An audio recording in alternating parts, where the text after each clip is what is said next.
One વિભાગ ગાંધીનગરનું Gir foundation અને સામાજિક વનીકરણ અને વોલિયન્ટર ટીમના મદદથી વડોદરાની મધ્યમાંથી પસાર થતી વિશ્વામિત્રી નદીમાં કેટલા મગર વસવાટ કરે છે તેની ગણતરી આજથી શરૂ કરવામાં આવી છે. લગભગ 2 દિવસ ચાલનારી આ ગણતરીમાં 230થી વધુ લોકોને ટીમ સમાથી તલસડ સુધી નદીના પટમાં ગણતરી કરવાની આજથી શરૂઆત કરવામાં આવી હતી. ભીમનાથ બ્રિજ પાસે ઝોનમાં ગણતરી કરવા આવેલા વન વિભાગના અધિકારી આર જાદવે આ અંગે માહિતી આપી હતી. તો ગણતરીમાં સહભાગી કરવા બદલ વન્યજીવ પ્રેમી વોલિયન્ટરે આભાર વ્યક્ત કરતા પ્રતિક્રિયા આપી હતી. નોંધનીય છે કે સવારે અને રાત્રે એમ 2 સમય મગરોની ગણતરી કરવામાં આવનાર છે. અગાઉ જ્યારે ગણતરી હાથ ધરવામાં આવી હતી ત્યારે 400 જેટલા મગરો નદીમાં વસવાટ કરે છે તેવું ચોપડે નોંધાયું હોવાનું જાણવા મળ્યું છે.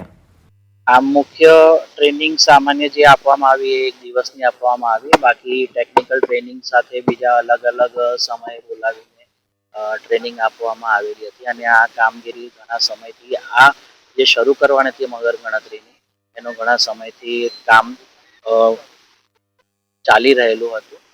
અહીંયા આગળ અલગ અલગ સંસ્થાઓ, ગીર ફાઉન્ડેશન જે ગાંધીનગરની સંસ્થા મુખ્ય છે અને વન વિભાગ સાથે અને અહીંયાની લોકલ જે અમારી સંસ્થાઓ અલગ અલગ છે એ બધી કામ કરી રહી છે. એમાં મારી જેવા વગર સંસ્થાએ પણ વોલેન્ટિયર્સ, હું અને મારી દીકરીઓ 2 જણા પણ અને બીજા એવા ઘણા વોલેન્ટિયર્સ જોડાયેલા છે. ટ્રેનિંગમાં તો ઘણું બધું જાણવા મળ્યું. ટ્રેનિંગમાં તો એટલી સરસ રીતે જાણવા એ વસ્તુને મળી કે મનુષ્યનો જન્મ, જે મનુષ્યની ઉત્પત્તિ થઈ એના પહેલાથી પણ વર્ષો પહેલાથી મગરની વસ્તી હતી, મગર અસ્તિત્વમાં હતા. ડાયનોસોર્સના પહેલા પણ મગર હતા. ડાયનોસોર્સ આવીને જતા રહ્યા ત્યારે મગર આજની તારીખમાં પણ અસ્તિત્વ ધરાવે છે. એ વાતની પણ એક મહત્વની જાણકારી આપવામાં આવી. સાથે સાથે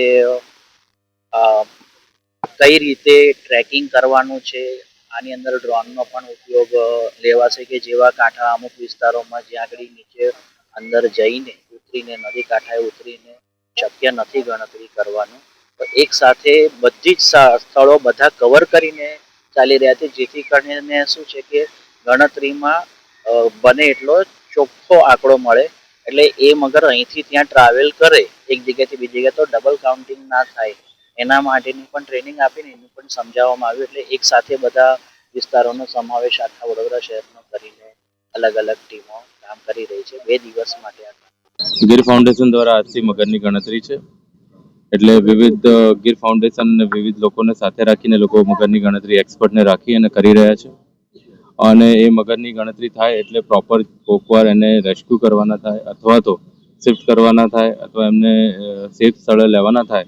આગામી સમયમાં જે વિશ્વામિત્રી ડિસલ્ટિંગ થવાનું છે એમાં ખૂબ જ કામ લાગશે અને ઝડપથી એ લોકો વિધિન 3-4 ડેઝે કરવાનું. ગત વરસાદના સમયમાં જ્યારે વડોદરા શહેરે ભયાનક પૂરના પરિસ્થિતિનો સામનો કર્યો ત્યારે ગુજરાત રાજ્યના મૃદુ અને મક્કમ મુખ્યમંત્રી શ્રી ભૂપેન્દ્રભાઈ પટેલ સાહેબ દ્વારા એમના સ્પોન્ટેનિયસલી વાત કરી કે આવતા વખતથી વડોદરામાં પૂર નહીં આવે અને તેના માટે 24 કલાકની અંદર જ તેમને કેન્દ્ર સરકારના અને રાજ્ય સરકારના એવા ટેકનોક્રેટ અધિકારી કે જેમને આ વિષયની આખી એક્સપર્ટાઇઝ, જેમ આપે રાઇટલી કીધું કે 10-15 વર્ષ પહેલા જ્યારે 2010માં વડોદરા શહેરના ગોલ્ડન ગોલમાં આ વિશ્વામિત્રી નવસર્જનનો હેતુ લીધેલો હતો અને ત્યારે તત્કાલીન મુખ્યમંત્રીને હાલના વડાપ્રધાન શ્રી નરેન્દ્ર મોદીજી દ્વારા આ વિષયમાં ત્યારે પણ નવલાવાલા સાહેબને હેડ બનાવ્યા હતા અને આજે પણ જ્યારે એમને હેડ બનાવવામાં આવ્યા છે અને જે કમિટી કામ કરી રહી છે, આ વખતના કમિટી દ્વારા જે સૂચનો આપવામાં આવ્યા છે તેની કામકાજ કરવાની શરૂઆત થઈ ચૂકી છે.